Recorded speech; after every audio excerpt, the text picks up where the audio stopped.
जय हिंद दोस्तों, मैं हूं आपका दोस्त अंकुश चौधरी और आशा करता हूं कि आप लोग भी अपने जीवन में कुशल मंगल होंगे, कुछ दमदार शानदार कर रहे होंगे और अपनी तैयारी पे आप लोगों ने अच्छे से फोकस किया होगा और आप दिन प्रतिदिन अपनी तैयारी को बढ़ा रहे होंगे और आप लोग सिर्फ नोटिफिकेशन का वेट नहीं कर रहे होंगे, पर आप लोग साथ में पढ़ जरूर रहे होंगे। तो आज हम फिर से एक और क्लास लेके आए क्रोनोलॉजी पे और क्रोनोलॉजी की हम बात कर रहे हैं।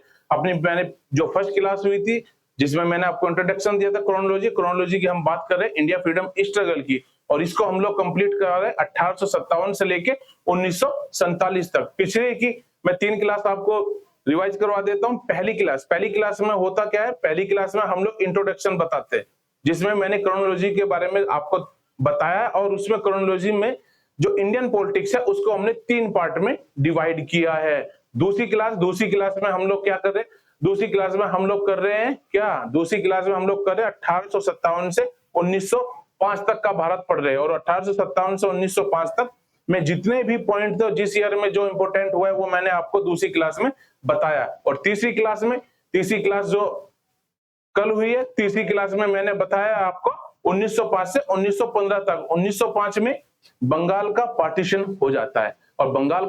हो जाता है और 1915 में महात्मा गांधी साउथ अफ्रीका से भारत आ जाते और आज शुरू होने वाली है हमारी तीसरी क्लास। और उससे पहले क्लास शुरू करने से पहले आप सबसे पहले चैनल पर जाए और एग्जाम गुरु भाई अंकुश सर को चैनल को आप सब्सक्राइब करें और सब्सक्राइब करने में बिल्कुल भी देर ना करें, क्योंकि मैं चाहता हूं कि जो हमारी ये क्लासेज है ये ज्यादा स्टूडेंट तक पहुंचे और सभी लोग इन क्लासेस का बेनिफिट उठाए। और अब देर ना करते हुए हम लोग अपनी क्लासेस को स्टार्ट करते हैं और आज हम लोग स्टार्ट करने वाले 1916 से, क्योंकि 1916 में 1915 तक मैं आपको पिछली क्लास में करवा चुका था और 1916 से देश में हो रही कुछ धमाकेदार गतिविधियां और धमाकेदार जो गतिविधियां हो रही है उन सबको आज हम यहाँ पे पढ़ लेंगे। ठीक है, तो दोस्तों आज हम अपनी नेक्स्ट क्लास स्टार्ट कर रहे हैं और देखिए 1916 में हम आ गए हैं और 1916 में देश में कुछ चीजें हो रही है। क्या हो रही है? पहली बात 1916 में जो मोस्ट इंपोर्टेंट है और उस पे क्वेश्चन आता है, 1916 में 2 होम रूल लीग बनाए जा रहे हैं। पहला होम रूल लीग कौन बना रहा है? पहला होम रूल लीग बना रहे तिलक और तिलक बना रहे अप्रैल में और दूसरा होम रूल लीग बना रही है एनी बेसेंट और एनी बेसेंट कब बना रही है? सितंबर में। अब जब क्रोनोलॉजी की हम लोग बात करते हैं, यही क्रोनोलॉजी है जी हम लोगों को ईयर के हिसाब से चीजें पता होनी चाहिए और मंथ के हिसाब से भी चीजें पता होनी चाहिए, क्योंकि जब हमारे एग्जाम में क्वेश्चन आता है तो अगर आपसे क्वेश्चन पूछ लिया जाए कि दोनों लीग दे दिए जाए, home rule league by Tilak, home rule league by Annie Besant और सामने लिख दिया जाए मंथ के नेम, तो आप उनको कैसे कनेक्ट करोगे? उनको कनेक्ट ऐसे करोगे क्योंकि अब आपको पता है होम रूल लीग जो तिलक का है वो अप्रैल में आया और जो home rule league Annie Besant का है वो सितंबर में आया। अब बात एक सवाल उठता है कि इन दोनों होम रूल लीग में से कौन सा लीग सबसे इंपोर्टेंट रहा है और जिसने ज्यादा आगे तक गया है? वो है एनी बेसेंट का, क्योंकि एनी बेसेंट के होम रूल लीग की पूरे देश भर में संस्थाएं खुली थी। ठीक है, तो अब आपको होम रूल लीग में कोई डाउट नहीं है। दूसरा इंपोर्टेंट हो जाता है, ये इंपोर्टेंट एक्टिविटीज 1916 में ये हो रही है लखनऊ पैक्ट और लखनऊ पैक्ट संबंधित है किससे? एक पैक्ट हमारा हुआ था 1907 में जो हुआ था सूरत अधिवेशन, जिसमें नरम दल और गरम दल दोनों विभाजित हो गए थे, दोनों का बंटवारा हो गया था और 1916 में आके नरम दल और गरम दल यहाँ पे मिल जाते हैं। और एक इंपोर्टेंट चीज, जो लखनऊ सेशन हो रहा है इसके अध्यक्ष कौन है? इसके अध्यक्ष है अंबिका चरण मजूमदार। और यहाँ पे क्या है हो रहा है, यहाँ पे एक एक्टिविटी और हो रही है, नरम दल और गरम दल आपस में मिल जाते हैं। दूसरा, मुस्लिम लीग का भी समझौता कांग्रेस से हो जाता है और कब हो रहा है मुस्लिम लीग का समझौता कांग्रेस से? 1916 में। ठीक है, और यहाँ पे कौन क्या कर रहा है? यहाँ पे हो रहा है तिलक, बाल गंगाधर तिलक क्या कर रहे हैं?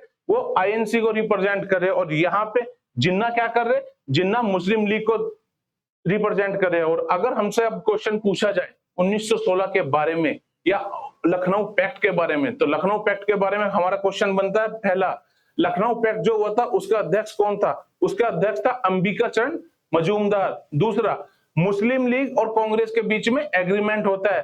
कांग्रेस को किसने रिप्रेजेंट किया था? वो किया था तिलक ने, और मुस्लिम लीग को जो रिप्रेजेंट किया था वो किया था जिन्ना ने। और यहाँ पे नरम दल और गरम दल भी आपस में मिल जाते हैं, इसलिए 1916 इंपोर्टेंट हो जाता है। और 1916 में 5 से 6 क्वेश्चन हमारे बनते हैं, और वो सभी क्वेश्चन हम यहाँ पे डिस्कस कर चुके हैं। ठीक है, अब आगे आते अब बात करते हैं हम लोग 1917 की। 1917 में एक सत्याग्रह हो रहा है, और जो सत्याग्रह हो रहा है, जब गांधी 1915 में भारत आते, 1917 का जो आंदोलन है ये गांधी का फर्स्ट एक्सपेरिमेंट है इंडिया में, क्योंकि इससे पहले गांधी ने कोई भी आंदोलन नहीं किया था इंडिया में। और यहाँ पे हो रहा है चंपारण सत्याग्रह। और चंपारण, और अगर चंपारण सत्याग्रह की मैं बात करूं तो 20वीं सदी का किसान आंदोलन था।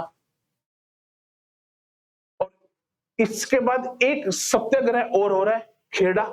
जो खेड़ा सत्याग्रह है ये भी किसान आंदोलन है, ये भी किसान आंदोलन है, और ये भी किसान आंदोलन है।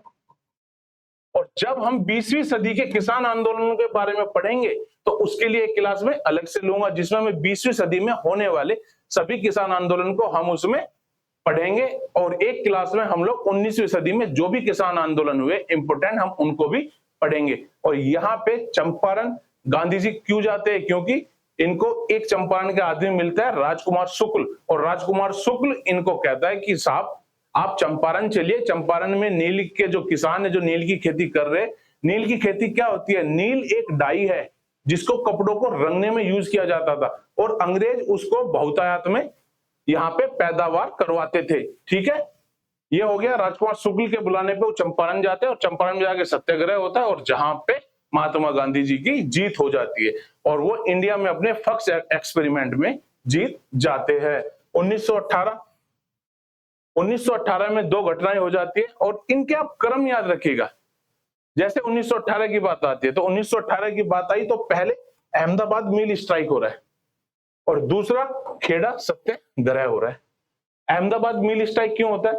अहमदाबाद मिल स्ट्राइक इसलिए होता है क्योंकि अहमदाबाद में प्लेग आ जाता है, और प्लेग आ जाता है तो क्या होता है, जो मजदूर थे वो बोनस की मांग कर लेते हैं 50% की। अब 50% की मांग कर लेते हैं तो जो कंपनी है वो आ जाती है 20% पे, और गांधी जी पहुंच जाते हैं। और गांधी जी पहुंच जाते हैं तो उनको लगता था कि गांधी जी मिल ओनर को जानते थे, और मिल ओनर गांधी जी की बात नहीं मानता है। पर गांधी जी वहां पे आंदोलन करते हैं, और जब आंदोलन करते हैं तो 35% की का बोनस इनको दे दिया जाता है, और 35% पे इनकी डील डन हो जाती है। ठीक है, अब हम खेड़ा सत्याग्रह के बारे में बात करते हैं। खेड़ा सत्याग्रह में क्या हो रहा है? खेड़ा सत्याग्रह एक किसान आंदोलन है, और किसान आंदोलन है वो किस तरह का आंदोलन है? खेड़ा सत्याग्रह आंदोलन है गुजरात का। और इसमें क्या हो रहा है? इसमें हो रहा है कि यहाँ पे किसानों की फसल हो जाती है नष्ट, और गवर्नमेंट टैक्स बढ़ा देती है। तो यहाँ पे गांधी और कौन है साथ में? पटेल साहब। गांधी और पटेल साहब दोनों साथ में। और यहाँ पे गांधी और पटेल साहब किसानों को कहते हैं कि कोई भी टैक्स नहीं देगा, और यहाँ पे ये लोग टैक्स नहीं दे रहे हैं, और इसके लिए होता है खेड़ा सत्याग्रह। और इस सत्याग्रह तब तक होता है जब तक ये टैक्स गवर्नमेंट माफ नहीं कर देती है। ठीक है दोस्तों, अब यहाँ ये आपकी समझ आ गया होगा। अब हम थोड़ा आगे और आगे जाते हैं। अब हम आ जाते हैं 1919 पे। और 1919 में क्या हो रहा है? 1919 में आ रहा है इंडियन एक्ट, और 1919 का जो एक्ट है उसको बोला जाता है मोंटेगू चेम्सफोर्ड सुधार भी बोला जाता है। और 1919 में घटना हो रही है, क्या हो रही है? यहाँ पे खिलाफत आंदोलन स्टार्ट हो गया। और फिर उसके बाद क्या हुआ? क्रम याद रखिएगा दोस्तों, रोवेल्ट अधिनियम आ जाता है। और 1919 एक्ट में क्या होता है? 1909 में क्या हुआ था? 1909 में मुस्लिमों को सेपरेट इलेक्टोरेट दे दिया जाता है। और जब मुस्लिमों को सेपरेट इलेक्टोरेट दे दिया जाता है तो अंग्रेज एक कदम और आगे जाते हैं, और एक कदम और आगे जब जाते हैं तो वो कहते हैं कि अब हम इस जो सेपरेट इलेक्टोरेट है इसको बढ़ा देंगे। और यहाँ पे क्या होता है? यहाँ पे सिखों को, एंग्लो इंडियंस को, यूरोपियंस को, पारसियों को, सबको सेपरेट इलेक्टोरेट दे दिया जाता है। ठीक है, रोवेल्ट एक्ट क्या है? रोवेल्ट एक्ट क्या था? ये था बिना नोटिस के, बिना किसी को बताए आप गवर्नमेंट को जिससे भी शक होता था उसको धरपकड़ की जा सकती थी। और जो रॉयल एक्ट हुआ, ये जो हमारा जलियांवाला बाग हत्याकांड हुआ ना, ये भी रॉयल एक्ट की देन है। क्योंकि हुआ क्या, पंजाब के दो नेता थे, सैफुद्दीन किचलू और मास्टर सत्यपाल, और इन दोनों को पुलिस ने शक के आधार पे अरेस्ट कर लिया। ये एक तरह से रॉयल एक्ट जो था ये काला कानून था, जिसमें किसी को बताने की जरूरत नहीं थी कि आपने कुछ गलत किया है नहीं किया है, आप पे शक है तो भी मैं आपको अरेस्ट कर सकता हूं। और इन दो लोगों के अरेस्ट होने के लिए यहाँ पे पब्लिक इकट्ठा होती है जलियांवाला बाग में। और जब जलियांवाला बाग में पब्लिक इकट्ठा होती है तो क्या होता है, यहाँ पे हत्याकांड हो जाता है। और हत्याकांड हो जाता है, जनरल डायर्स आ जाता है, जनरल डायर्स गोली के आदेश दे देता है और यहाँ पे बहुत सारी पब्लिक मर जाती है। फिर इससे 1919 में फिर आगे क्या हो रहा है जलियांवाला बाग हंटर कमेटी। एक हंटर कमेटी पहले भी बनी थी। जब हंटर कमेटी पहले बनती है तो वो हंटर कमेटी कौन सी है, वो एजुकेशन कमेटी है। और ये हंटर कमेटी क्या है, ये जलियांवाला बाग की कमेटी है। और यहाँ पे हो क्या रहा है, इस कमेटी में 5 लोग तो है इंग्लिश और 3 है भारतीय है। पर इस कमेटी से कुछ नहीं होता है और जनरल डायर को कोई सजा नहीं दी जाती है। ठीक है, अब हमने 1919 भी पूरा कर लिया है। अब हम और थोड़ा और आगे आ जाते हैं। अब हम बात कर रहे हैं 1920 और 21 की। 1920 और 21 में क्या हो रहा है, 1920-21 में खिलाफत आंदोलन के साथ असहयोग आंदोलन गांधी जी प्रस्ताव कर देते थे और शुरू कर देते थे। अब यहाँ पे असहयोग आंदोलन शुरू हो गया है और असहयोग आंदोलन अपने जोर शोर से देश में चल रहा था। बहुत सारी घटनाएं हो रही थी और जब बहुत सारी घटनाएं हो रही थी उसके बाद ही एक घटना हो जाती है 1922 में। 1922 में क्या घटना हो जाती है, 1922 में चोरी चोरा में एक घटना हो जाती है। एक थाने में बहुत सारे पुलिस वाले अंदर होते हैं और वहां की पब्लिक आके ताला लगा के उसमें आग लगा देती है। बहुत सारे लोग मर जाते हैं और यहाँ जब चोरी चोरा की घटना हो जाती है, उस चोरी चोरा की घटना के बाद यह आंदोलन वापस ले लिया जाता है। और देखो ये सब चीजें एक दूसरे से कनेक्ट है। असहयोग आंदोलन 20-21 में हुआ, चोरी चोरा की घटना 1922 में हुई और इसी घटना की वजह से यह आंदोलन वापस ले लिया गया। ठीक है, अब 1923 की बात करते हैं। 1923 भी इन दोनों से कनेक्ट है। कैसे, जब ये चोरी चोरा की घटना के बाद यह आंदोलन वापस ले लिया जाता है, आईएनसी के 2 नेता है यहाँ पे। और 2 नेता कौन कौन से, एक नेता तो है CR दास और दूसरा है मोतीलाल नेहरू। और ये दोनों क्या करते, ये कहते हैं कि गांधी जी आपने आंदोलन वापस लेके गलती कर दी और हम आपकी इस बात से सहमत नहीं है। और उनको लगता है कि गांधी ने ये जो एक्टिविटी की है ना, इसकी वजह से देश और पीछे हो जाएगा। और इस वजह से ये लोग कांग्रेस को छोड़ के एक नई पार्टी का रिफॉर्म कर देते हैं। और कौन है इसके नेता, चित्तरंजन दास और मोतीलाल नेहरू। स्वराज पार्टी की स्थापना हो गई 1923 में। अब इससे आगे आते हैं, अब बात कर रहे हैं 1924 की। 1924 में क्या होता है, 1924 और 1925 की घटना एक दूसरे से भी फिर से कनेक्ट होंगी। अब कैसे हुई, 1924 में एक एक्टिविटी हो रही है। 1924 में क्या हो रहा है, HRA हिंदुस्तान रिपब्लिक एसोसिएशन क्या फॉर्म हो जाता है, बनाई जाती है। और कहां बनाई जाती है, ये बनती है कानपुर में। कानपुर कहां पे है, यूपी में, ये यूपी में बन रही है। और जो इसके जो फाउंडर मेंबर है वो है सचिंद्र सान्याल और योगेश चटर्जी। ठीक है, इतना आपको पता हो गया। ये क्रांतिकारी दल था और ये 1924 में HRA बना। और ये कौन थे इसका फाउंडर, सचिंद्र सान्याल और योगेश चटर्जी द्वारा। ठीक है, अब इसके मेंबर की हम लोग बात कर लेते हैं। इसके मेंबर कौन कौन थे, इसके मेंबर थे राम प्रसाद बिस्मिल, भगत सिंह, शिव वर्मा, भगवती चरण वोरा और चंद्रशेखर आजाद। ये इसके एक्टिव मेंबर थे। अब इसके बाद एक घटना होगी 1925 में। अब इसके बाद हम 1925 देख लेते हैं। 1925 में एक घटना होती है और ये घटना कर कौन रहा है, ये घटना कर रहा है हमारा HRA हिंदुस्तान रिपब्लिक एसोसिएशन। और क्या होता है, यहां पे हो जाती है Kakori conspiracy. HRA Hindustan Republic association करता है इसको। काकोरी जो षड्यंत्र केस है वो कौन कर रहा है? HRA ने यहाँ पे एक कांड कर दिया, और कांड कर दिया तो इसमें क्या होता है, इस कांड में 29 लोग अरेस्ट कर लिए जाते हैं। 29 लोगों की अरेस्ट किया जाता है, जिसमें से 4 को आजीवन कारावास होता है और 17 को लंबी सजा दी जाती है, और जिन लोगों को और 8 लोग छोड़ दिए जाते हैं या उनको छोटी मोटी कोई सजा होती है। ठीक है, अब जो 4 लोगों को आजीवन दिया जा रहा है, आजीवन कारावास, ये दोस्तों बड़े ध्यान से देखना, क्योंकि ये क्वेश्चन आपके पेपर में आता है। काकोरी के जो 4 लोग थे जिनको जेल भेजा गया था, आजीवन कारावास हुआ था, उन लोगों की जेल पूछी जाती है। उन लोगों की जेल पूछी जाती है कि वो लोग कौन कौन सी जेल में थे। तो यहाँ पे आज हम वो जेलें पढ़ लेंगे। ठीक है, यहाँ पे क्या होता है, राम प्रसाद बिस्मिल कहाँ चले जाते?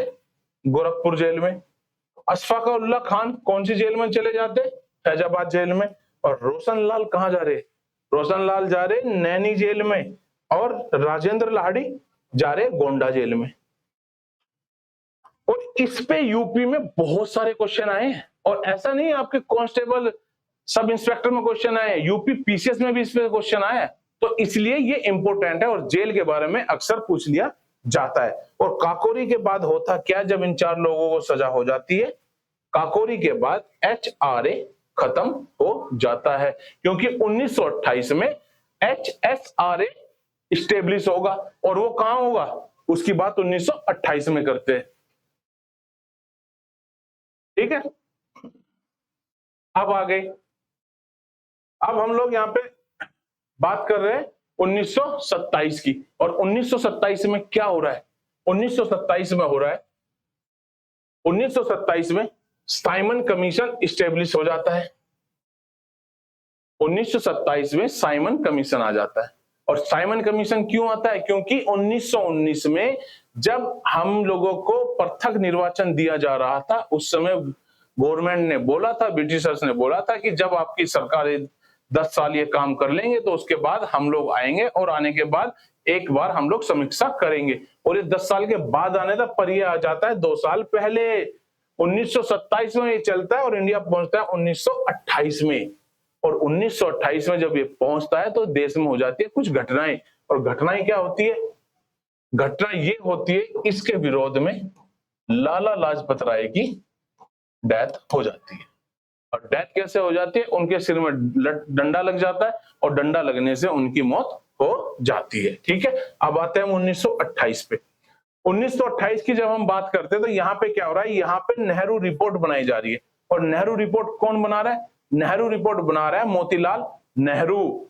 ये क्वेश्चन याद आता है आपके उसमें कि नेहरू रिपोर्ट किसने बनाई थी? वहां पे जवाहरलाल नेहरू नाम दिया जाएगा, मोतीलाल नेहरू भी दिया जाएगा, 2 नाम और दिए जाएंगे। तो कंफ्यूज नहीं होना है, जवाहरलाल नेहरू कोई रिपोर्ट नहीं बनाता है पूरे इतिहास में।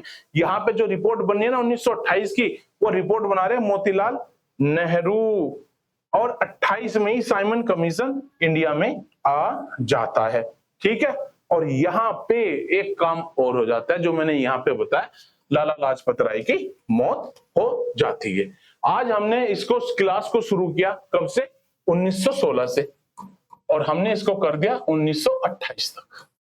ठीक है, आज हम इस क्लास को 1928 पे एंड करेंगे, क्योंकि आप लोग छोटी छोटी क्लासेस में पढ़ोगे तो आपको इंटरेस्ट बना रहेगा, और आप अगली क्लास को देखोगे तो पिछला आप रिवाइज करने में भी समय नहीं लगेगा। क्योंकि एक क्लास आपकी 2 घंटे की बने, उससे ज्यादा अच्छा है आपकी 4 क्लास 30-30 मिनट की बने। तो और अभी एक क्लास और आएगी इसके बाद, और इसके बाद हम भारत को आजाद करा देंगे। और जो हमारी जो नेक्स्ट क्लासेज होंगी, उन क्लासेज में हम लोग एक एक आंदोलन को पकड़ते रहेंगे, और अपनी क्लास और उसमें से जो भी इंपॉर्टेंट क्वेश्चन होंगे उन क्वेश्चंस को हम निकालते जाएंगे और साथ में ही सोल्व करते जाएंगे। तो ठीक है दोस्तों, आप अपनी पढ़ाई पे ध्यान दीजिए, बहुत अच्छे से पढ़िए, और exam Guru by Ankush sir जो चैनल है उसको आप लोग ज्यादा से ज्यादा सब्सक्राइब करें, ज्यादा से ज्यादा शेयर करें, और सब लोगों तक पहुंचाएं। क्योंकि हमारा टारगेट क्या है? हमारा टारगेट है हर घर में होगी वर्दी और हर थाने में होगा हमारा ही विद्यार्थी। तो दोस्तों आज इस क्लास को यहीं पे एंड करते हैं। एंड जय हिंद दोस्तों, जय भारत।